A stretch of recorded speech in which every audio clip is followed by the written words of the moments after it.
Hello everyone, welcome back to the channel. Today we are breaking down one of the most dramatic escalations in modern warfare, a moment that sent shockwaves through Moscow, stunned military analysts, and reshaped the global conversation. Overnight, Ukraine rains hell on Crimea, and in doing so, Vladimir Putin loses far more than territory.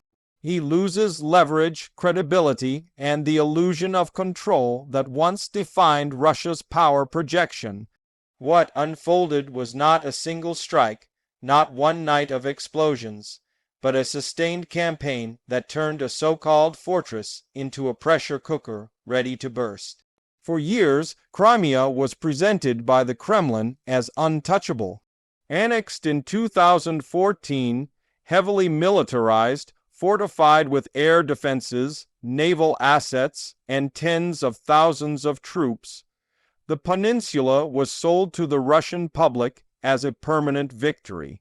State media called it sacred land, a strategic jewel, a symbol of Russia's return as a great power.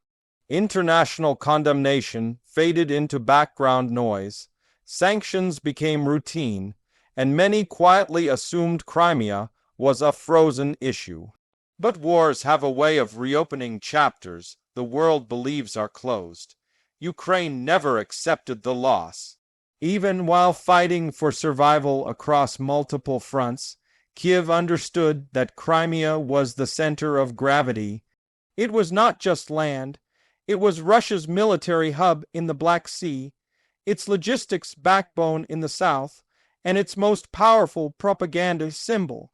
To weaken Russia decisively, Crimea had to be challenged, but Ukraine also understood something else. Attacking Crimea recklessly would be catastrophic. What was needed was not a hammer, but a storm, and storms are built slowly. The first signs came quietly. Explosions at ammunition depots dismissed as accidents, radar sites suddenly going dark, naval vessels damaged at port by drones no one thought could reach that far. Each incident alone seemed manageable. Together they formed a pattern. Ukraine was shaping the battlefield, stripping away Russia's confidence layer by layer. Crimea was being softened, isolated, and psychologically undermined long before the world realized what was happening. Then the campaign intensified.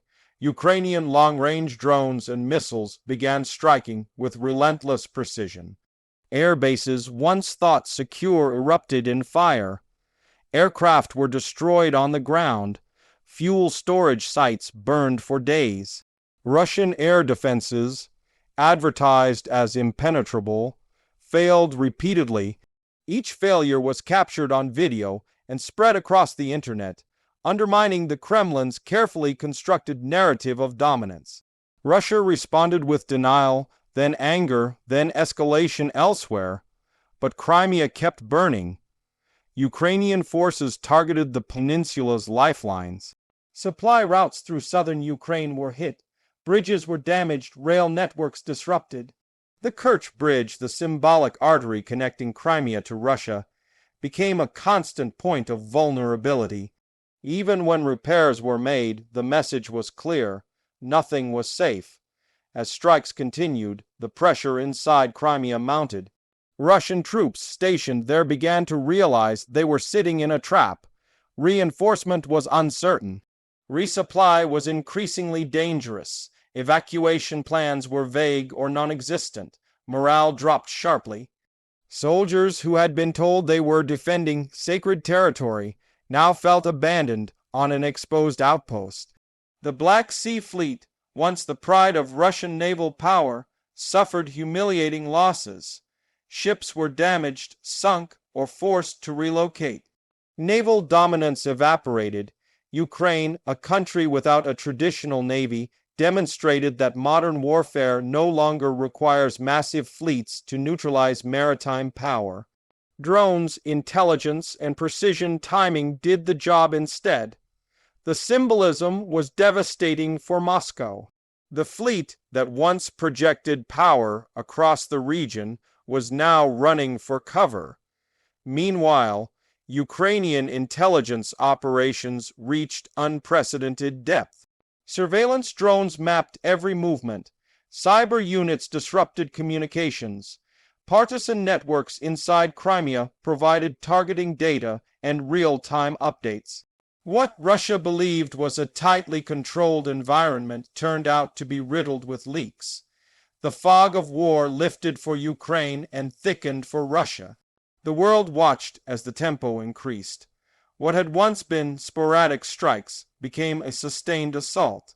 Night after night, explosions lit up the Crimean sky. Air raid sirens wailed in cities that had not heard them for years. Civilians, once told they were safe forever, now slept in fear. The psychological impact was enormous. Crimea was no longer a rear area, it was a front line. Putin's response revealed the depth of the crisis. He issued threats, warned of red lines, and accused the West of direct involvement. Russian state media doubled down on rhetoric, promising retaliation and victory. But the battlefield told a different story. Each threat was followed by another Ukrainian strike. Each warning was answered with another explosion. The credibility gap widened. Inside Russia, cracks began to show. Questions spread quietly. How could Crimea, the crown jewel, be so vulnerable? Why were air defenses failing? Why were soldiers complaining online before posts were deleted? The Kremlin tightened censorship, but information leaked anyway. Fear replaced confidence, doubt replaced certainty. Then came the phase that truly changed everything. Ukrainian forces escalated from disruption to domination.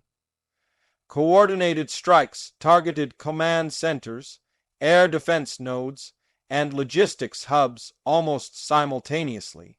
Russian coordination collapsed. Units lost contact with higher command. Orders contradicted each other.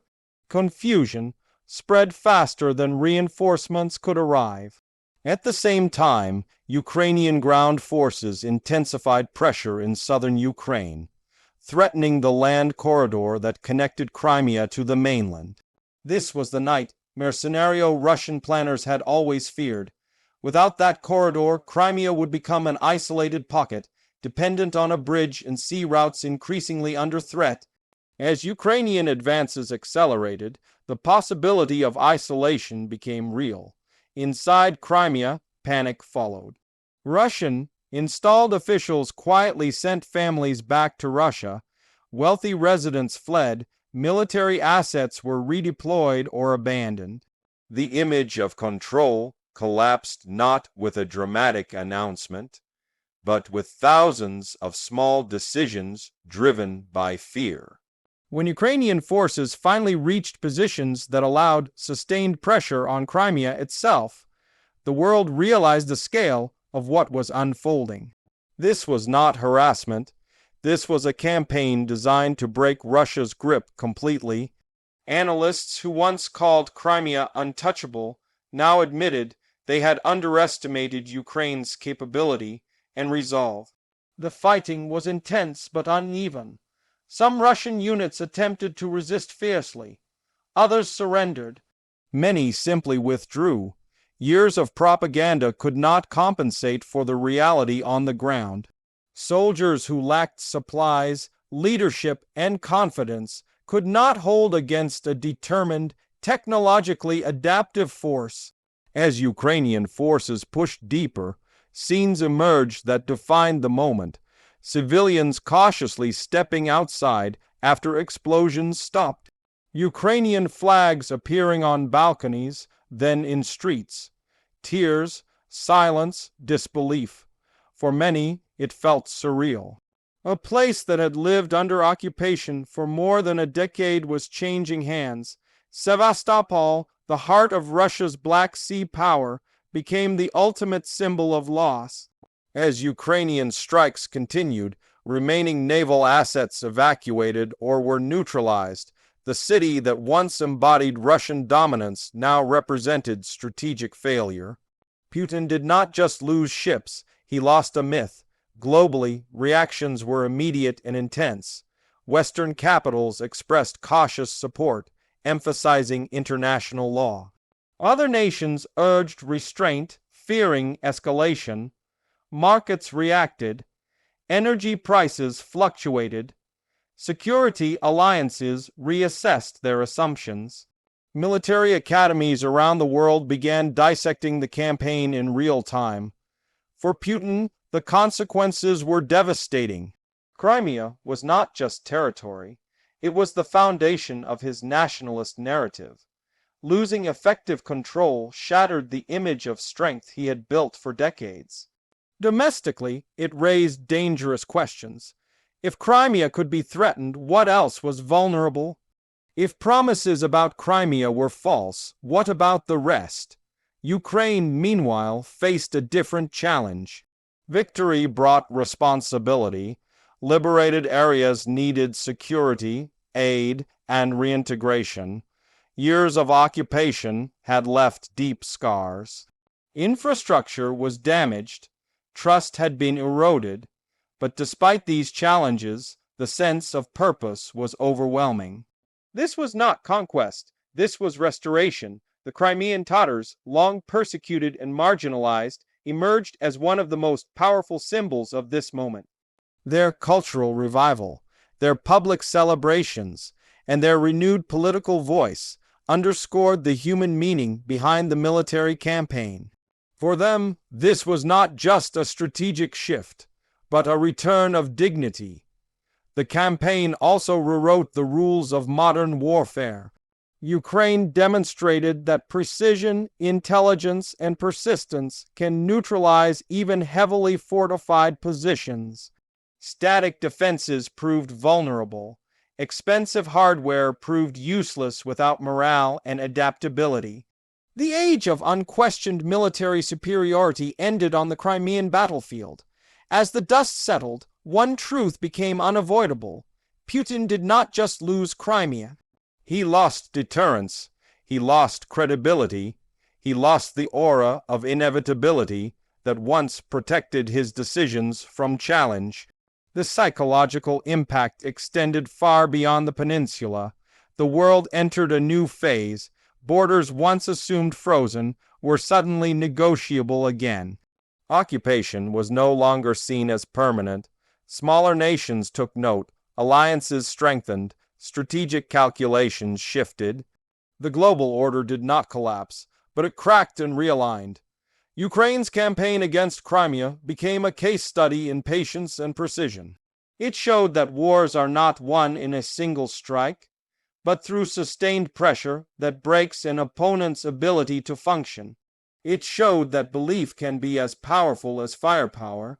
As history looks back on this moment, it will not be remembered as a single day of explosions, but as the culmination of years of resistance, adaptation, and resolve. The night skies over Crimea, lit by fire and defiance, marked the moment when the impossible became reality. Ukraine rained hell on Crimea, and in doing so, exposed the fragility behind Russia's image of strength. Putin lost more than territory. He lost the narrative. And once a narrative collapses, power follows. Thank you for watching. If you want more deep analysis of global conflicts and turning points in modern history, make sure to subscribe, like the video, and share your thoughts in the comments. Stay informed, stay aware, and we'll see you in the next one.